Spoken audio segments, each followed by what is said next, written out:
Prokuratura მისაუბრა აქვე ღონისძიებასთან დაკავშირებით სახელმწიფო ბრალდება მიიჩნევს, რომ სინდისის 8-ვე პატიმარი ციხეში უნდა დარჩეს, რადგან აქვეთი ღონისძიების გამოყენების ყველა საფუძველი არსებობს მათი მტკიცებით, არსებობს საფრთხე მიმალვის, ბრალდებულების, მოწმეებზე გავლენის მოხდენის და მტკიცებულების განადგურების.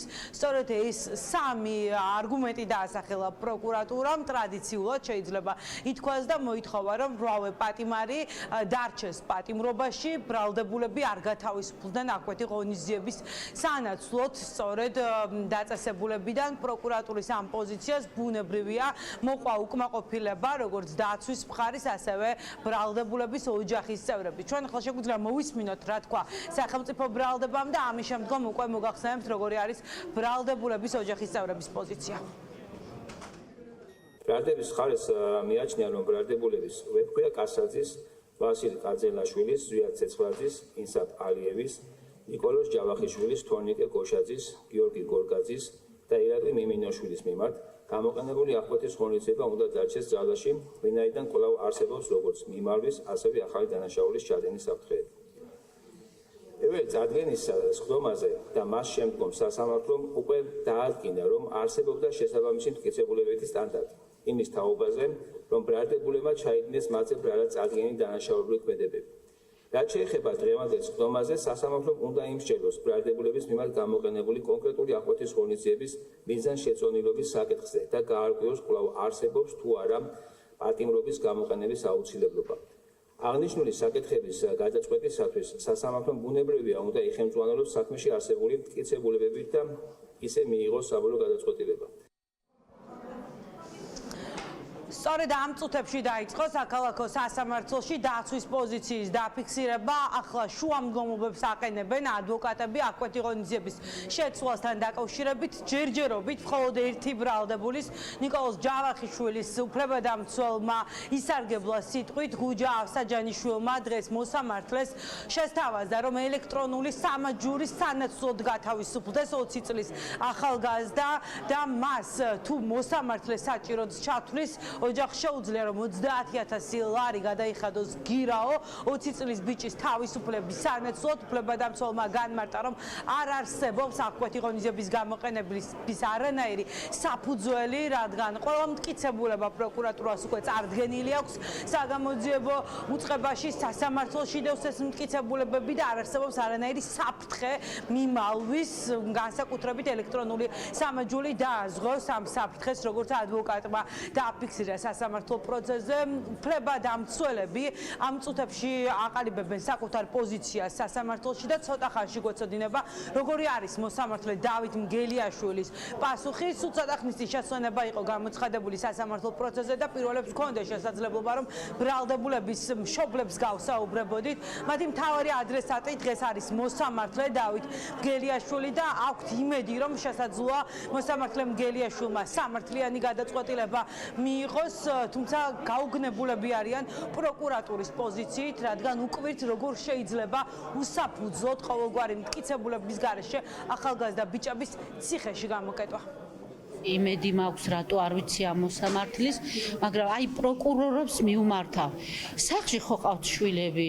როგორ შეიძლება ამ ხელა ცოდვით დამძიმებულმა ატარონ ეს ცოდვა და ასეთი 19 და 20 წლის ბავშვები გაწირო 9 წლისთვის, ისე რომ წარბიც არ შეგიხამ საერთოდ სირცხვილის გნობა რომ არ გაგაჩნდეს და აი მოსამართლეს მიუმართავ როგორც დედა. მიიღოს ეს მტკიცებულებები და განიხილოს ეს მტკიცებულებები და ფაქტებად დართოს საქმეში, რა ნამდვილად მნიშვნელოვანია ეს ჩვენთვის. პროკურორებს არ ვიცი რა უნდა ვქნათ, როგორ უნდა იცხრონ, ახლა მე ვარ ობოლი, არასდროს არც მithქვია ის და ჩემი წყევლა, ობლის წყევლა, ისე კარგად მივადა, არა მარტო ჩემი დარწმუნებული ვარ, არ შერჩება არც ერთი დღე გატარებული ჩვენი შვილების მან ელემენტარული უღაერო და ამ პირობებში ისე როგორც ვიცით, არანაირი მტკიცებულება, სავარაუდო ეშინიათ, მაგრამ ეშინია და ეტყობათ კიდე და მაგრამ ეხლა ბიჭების კი არა ჩვენი ეშინოდნენ.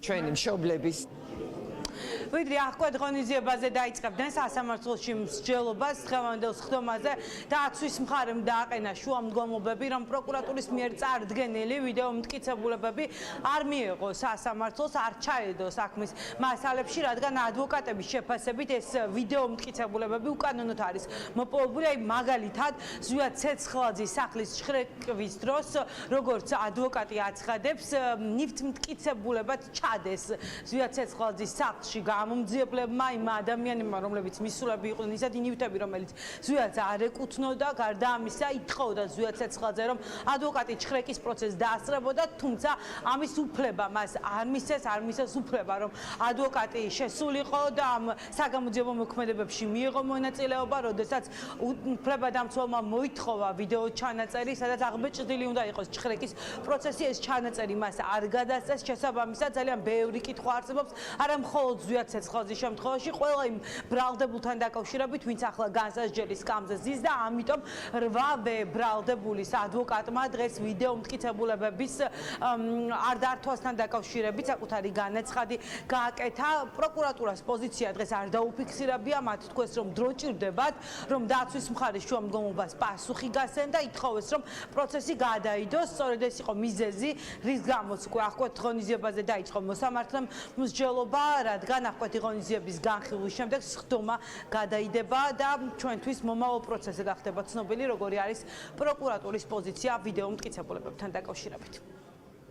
კანონის მოთხოვნაა, რომ როცა უდანაშაულო ადამიანს პატიმრობა, როგორც ყველაზე მკაცრი ღონისძიება ეფარდება, იყოს დასაბუთებული ვარაუდი იმისა, რომ გარდა იმისა, რომ პირმა დანაშაული ჩაიდინა, არსებობდეს დასაბუთებული ვარაუდი, რომ მიიმალება, მოწმეებზე გავლენას მოახდენს, სასამართლოში არ გამოცხადება და ასე შემდეგ.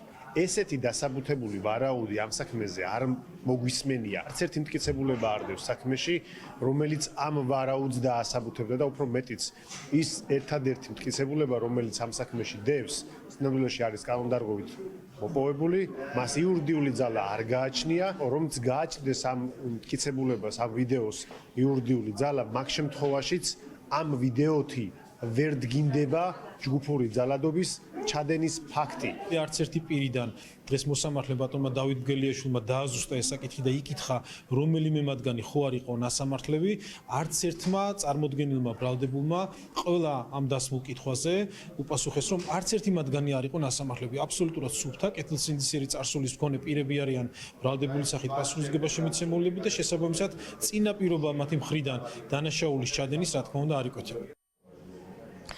ყურადღების ცენტრში არის ახლა საქალაქო სასამართლოს პირველი დარბაზი, სადაც განსაზღვრელი სკამზე 8 სინდისის პატიმარიზის.